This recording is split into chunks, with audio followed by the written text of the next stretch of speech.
Ladies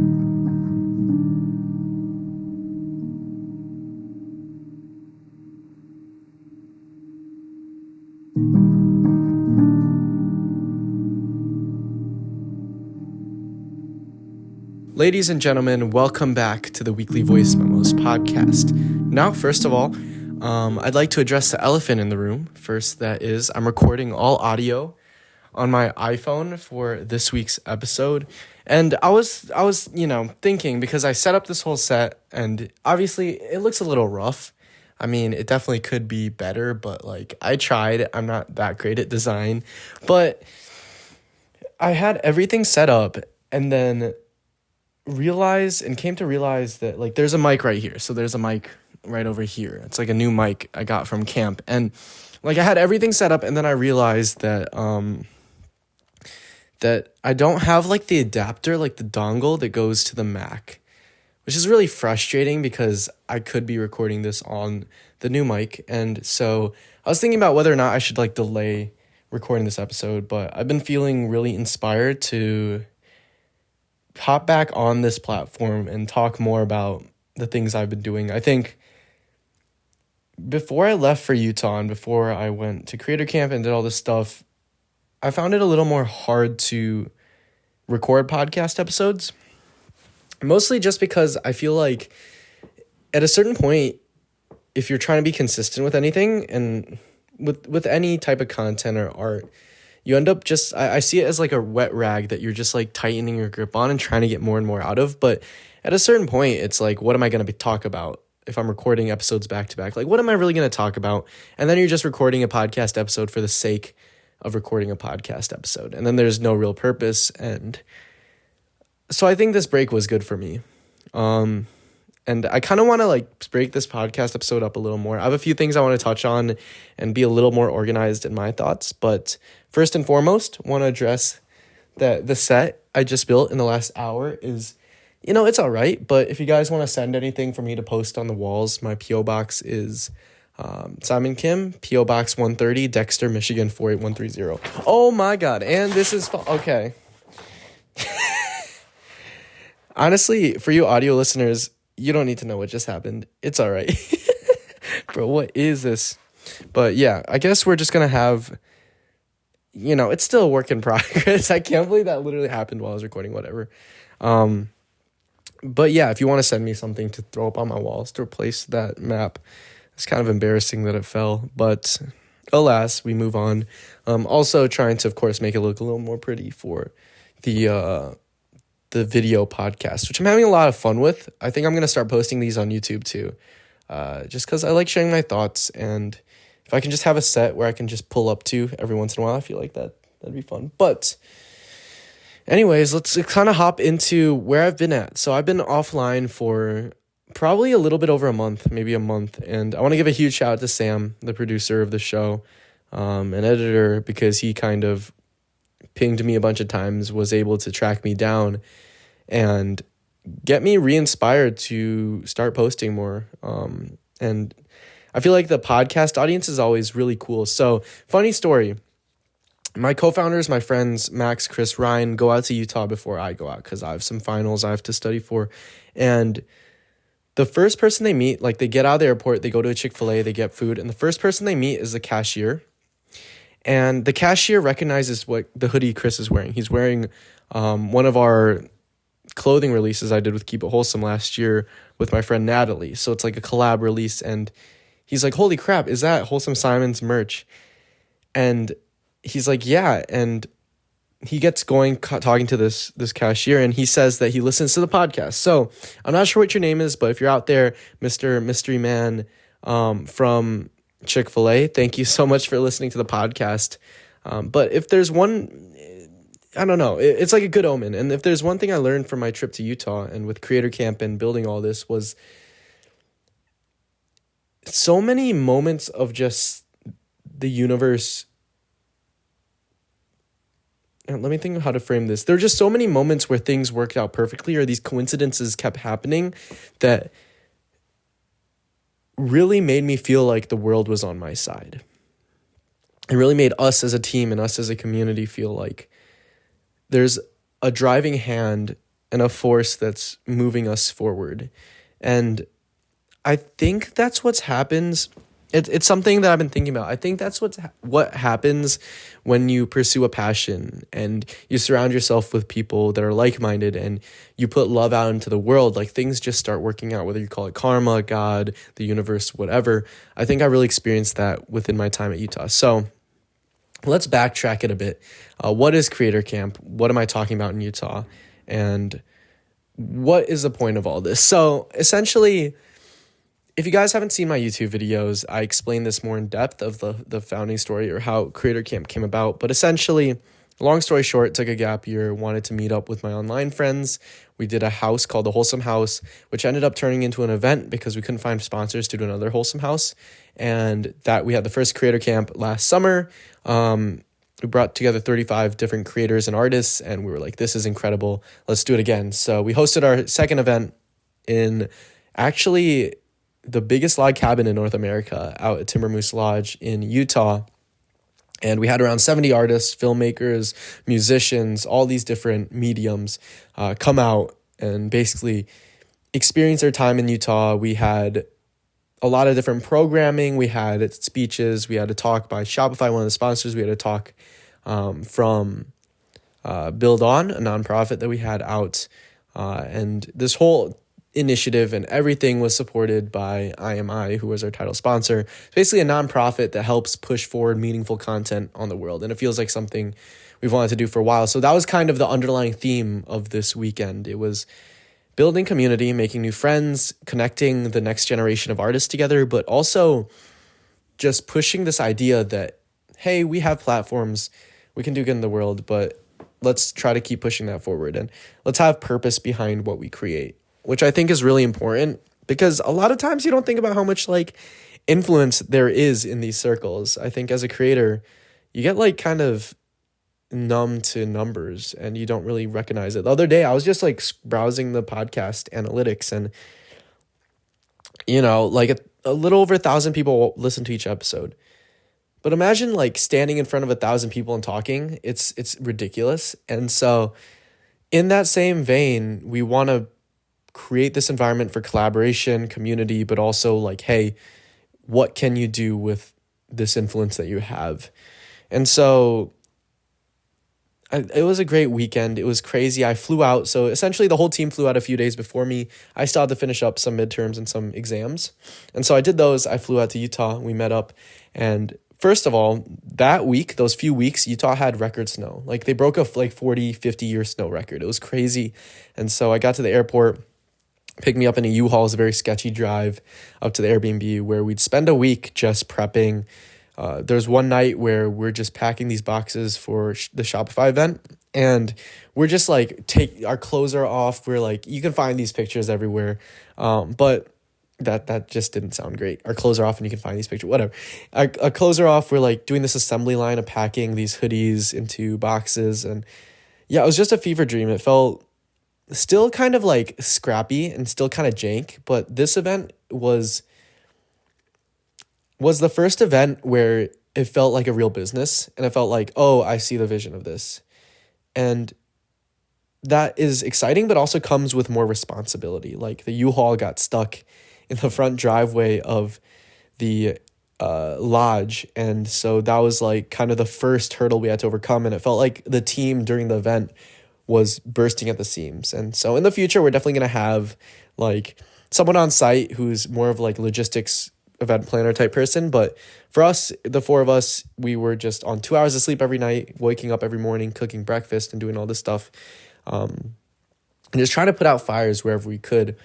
But I think the most important thing is everyone that came got to meet new friends. And it's an interesting thing that happens at these events. If you bring the right people together, it just sparks this energy that lasts for a long time. And so it's not like we have to create an event every year or every 6 months, because that spark lasts a while, and it's been cool to see these new connections being formed, which is the whole point of it all, right? And so, yeah, did Creator Camp, did that event, came back home, had a day in Ann Arbor in Michigan, and then went out to a UMich Creators Retreat, which is a club I started on campus, and we went out to Canada, stayed there with a few other people, rented out this big Airbnb, and it was a nice time, just kind of relaxing. And now we're back in finals week. So it's been kind of hectic to be airdropped into school where all of a sudden it's finals. All of a sudden I have to figure out like what assignments I have to do, but it's what I signed up for. But it's had me thinking a lot about belief and just this whole up and down journey of Creator Camp. And I don't want to go into too many of the specifics of camp. Like, I'm sure they'll come out in my videos and whatnot. But we spent 8 months on this. We pitched every single brand under this moon. We, like, Chris went out to Amsterdam to pitch Polaroid by walking into their headquarters and getting a meeting with their CEO. We had tons of calls with all these incredible people. And what I came to realize through that process was first, like, how much planning events take in general. And second, that like things are starting to get a little easier for us. Like the first event, it took so much effort to get people even semi-interested in coming as well as sponsoring it. But now people understand it's not a fire fest, but also that comes with more responsibility in terms of like, we have to deliver for the brands. We have to make sure everyone's happy. We need to make sure all the attendants are happy. We need to make sure we're present. But all these things are good and they're for growth. And so I'm headed out to San Diego beginning of May to kind of talk with the team about what we're going to do in the future, because there are a lot of different things we can do. We've thought about like newsletter. We've thought about merchandise. We've thought about smaller events, work sessions, all this different stuff, physical spaces. And so I think just in general, Utah left me with a lot of inspiration, a lot of motivation, and especially the last night where we set up this culinary experience. Everyone was dressed up. We gave away like $20,000 worth of scholarships from our sponsors to people in the community. People were emotional, crying. It was just a beautiful moment of hope and togetherness. And we even got to donate $1,000 to build on. And so, yeah, I mean, first and foremost, I want to give a shout out to IMI, to Shopify, to Rode, to Polaroid, to North Face, to Creative Juice for helping pull this off. And you guys will see in the YouTube video all the behind the scenes, but that's just the brief overview of Creator Camp. It was incredible to meet new people and kind of continue this journey I've been on of like community building. The energy was crazy. And, you know, it's cool when you can like look around yourself, like just be present in a moment and look around at all the people and understand that like in the next 10 years, I genuinely think all the people in that room that last night will be changing culture in the world. And that's just such a beautiful, exciting thing. And I was struck with this sense of like, we're all going to be okay. We're all going to make it. And then coming back home after Creator Camp, coming back to classes, doing all of this, I came to understand, and I kind of came down. It was like a crash. I had all this great feeling, this motivation, and it all kind of crashed when I came back to Ann Arbor. It was a little bit difficult. I think when you're in that area with a bunch of creatives and a bunch of like really driven people, you feel like Superman. You feel like you can't be beaten in any way. But then when you come back to the college environment where a lot of my friends are graduating, getting their jobs, internships, whatnot, I'm now back being the person that is not fitting in. And that was a hard thing for me. It was like going down this rabbit hole of maybe I'm not that confident in myself. Maybe I don't believe in myself that much. And who am I to say that I can be one of the 1%, the 0.01% of artists that can do this for a living and do this for the long term? What's my 10-year plan? And all this stuff kind of came up. And so that's been kind of weird to see the dynamic and the highs from Creator Camp to the lows of just coming back to university and realizing how scary it actually is to chase being an artist as your career. Of course, like foundations like IMI give me hope, just funding artists. Even our community gives us a lot of hope. But when you're pulled out of that environment, all of a sudden you're kind of on your own, and the only person that can believe in you is yourself. And so I've had a lot of push and pull on that idea of like, am I a confident person? Am I confident in my art? I'm fairly confident, I feel, I put something out, it's going to do well. People are going to resonate with it. But for some reason, I also don't feel fully confident. I feel insecure financially and just in the sector of fully believing that I can do this for a living. And I kind of deconstructed it. There's a lot of generational trauma there, but it begs the question of like,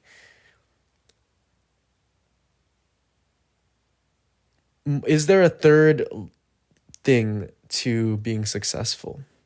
And I think that's kind of what I landed on. So let me explain.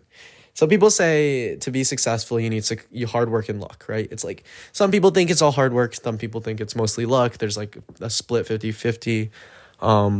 I listened to the How I Built This podcast, and at the end, Guy Raz asked every single person who comes on, like, hey, do you think your success was because of you got lucky or hard work? And they all have their separate answers. But I now strongly believe there is a third element. It's not just luck, hard work. There's also a third element that's community. And sometimes it's more important than the other two.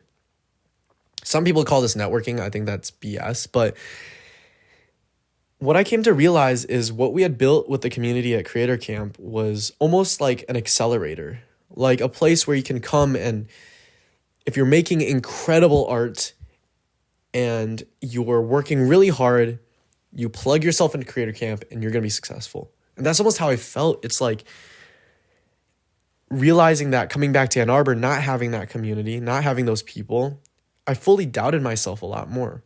But when I'm plugged into that community, all of a sudden, when I'm doubting myself, I can just go talk to someone and they can understand where I'm coming from. They can empathize and they can help pump me back up.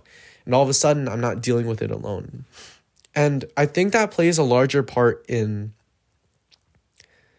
people's success. Because, you think about all the people that wanted to pursue their dreams, but didn't end up doing it because they felt alone in it. But what if they were surrounded by people that were also pursuing those same dreams and doing those same things? Then all of a sudden the game kind of changes. You feel more confident. You have more belief in yourself.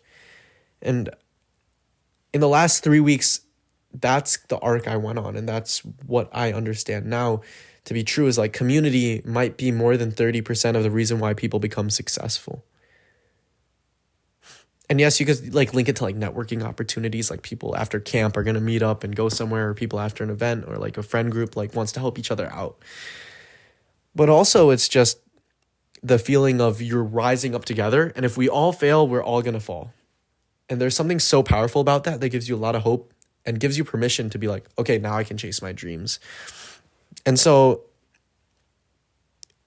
let me know what you guys think about that, if you agree with that, because it makes a lot of sense in my mind. And I think a lot of people ask me, hey, what's your best advice for someone that wants to start making videos? I get a lot of DMs like that. And it's iterating, refining your taste and pumping out a shit ton of stuff, but also it's to find other people that are at that same place as you in the same journey and to rise together and get on calls and meet up and do these things and not feel so alone in what you're doing, right? And I think through that, you'll find so much success. It's those three things. You work hard, you get a little bit lucky, and then you also just meet other people that are in the same boat as you, as driven as you, and you rise together. And yeah, it's been a topic that I think I'm going to cover in future videos because I think it's very powerful. Yeah, that's kind of what's been on my mind. What's interesting too is I've been at this point of like, what do I want to really do and what do I see myself doing? And I think I've constantly been at war with that through my whole like time here in college and not deciding to back off of the traditional finance route second semester and focusing on Creator Camp and the creative communities I've been building and finding so much love and joy in that. It's kind of hitting me right in the face of like what I want to do. And maybe it's something like this. Maybe I end up in 10 years like doing something behind the scenes in the creator economy or the community, but it's been that internal war of like, yeah, do I really see myself on Wall Street? Probably not. And then it's like, what am I doing these things? Like, who am I doing them for? Does it actually make sense? But yeah, that being said, we can kind of move on from that topic. This is like really comfy. This whole setup is like so comfy. I love it. I'm just looking at some notes I had. Yeah, honestly, like, so I had this little wake up moment too in this like whole ether of these conversations of, should I chase my dreams? Should I stay in school? Should I do like all this stuff? And am I confident about myself? And I was talking to my Korean teacher, and she had, no, she knows what I do. I told her I'm gonna miss like a month of school, and she's like, yeah, it's chill. But I saw it in her eyes. She was talking to the class about how when she like retires, she wants to start a restaurant and has all these dreams. And even when I was talking to her about like the things that I was doing, she seemed very much a type of person that's very creative and wants to chase these alternative routes and wanted to create this business when she was younger. She just never had the opportunities to. And she didn't have to say it. It's just in the way I saw it in her eyes, like the longing and almost like regret that she didn't pursue these other things. Now, I don't think she had as great of an opportunity. My Korean teacher, she came from Korea for college. And of course, she had to kind of like work her ass off to get to where she's at now. But I see this like, I don't know how to explain it. When she was talking to me about like almost her dreams when she was growing up, and how if she was growing up now in the US, the same age, she'd probably be doing something similar to what I'm doing. I just saw a twinkle in her eye of like regret. And I think that kind of woke me up as, oh, I'm in this position to really chase these things and go after everything. Why would I give that up? If it means so much, if I can see the regret on someone else's face who sees what I'm doing, and why would I not believe in myself to continue and to try to reach as high as I can with this and let nothing else get in my way? And so I think that story, just talking with her, was a real wake-up call in that aspect. And I've been getting a lot of signs of like I saw this, it's random. I've been scrolling on Reels a lot. I saw this Kobe Bryant reel with this quote about like self-doubt, and it's random how it came up, but he was talking about how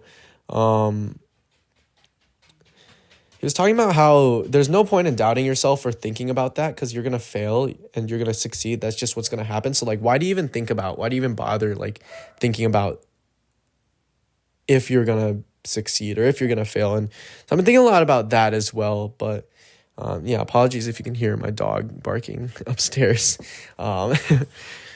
But overall, Creator Camp was great. I think coming back was a bit of a wake-up call. I'm feeling a little bit overwhelmed from schoolwork, but I think this next week's going to be pretty good. The next few weeks, been spending a lot of time with the girlfriend, nurturing the relationships in my life. I think I came back from Utah realizing I hadn't been nurturing my relationships as much. And even this semester, like realizing I haven't connected with as many people as I want. I'm kind of in a phase of less wanting to socialize with people, which is a bit odd for me, but to more focus on these next videos and focus on the super close relationships and building those out. But yeah, I think more and more after Utah, I see my own path starting to diverge, and it's a scary thing, but it's exciting. And I think what's cool is I'm documenting every moment of it. Like every failure, every anxiety, every success, I'm documenting that. And it's cool to like kind of be a time capsule for the come up story and to give myself hope that things are going to work out. But yeah, I think mostly that's where I've been at. I think Headspace is decent. Getting back on the podcast, I think there's... I like doing this. I just like chatting. I watch a lot of commentary YouTubers growing up, and I feel like this is kind of in that vein. And so, yeah, this light's been flickering the entire time too. I'm sorry about that. But yeah, that's kind of all I had to say, all I had to touch on. Love you guys. Excited for the pod to be back. I'll try to make this set a little bit better, but P.O. Box 130, Dexter, Michigan 48130. Send me some stuff. Sorry about this falling off. It's so jank, but that's what it is. You don't overthink it. We're just gonna put this out. Love you guys. We'll talk soon. And yeah, thanks again.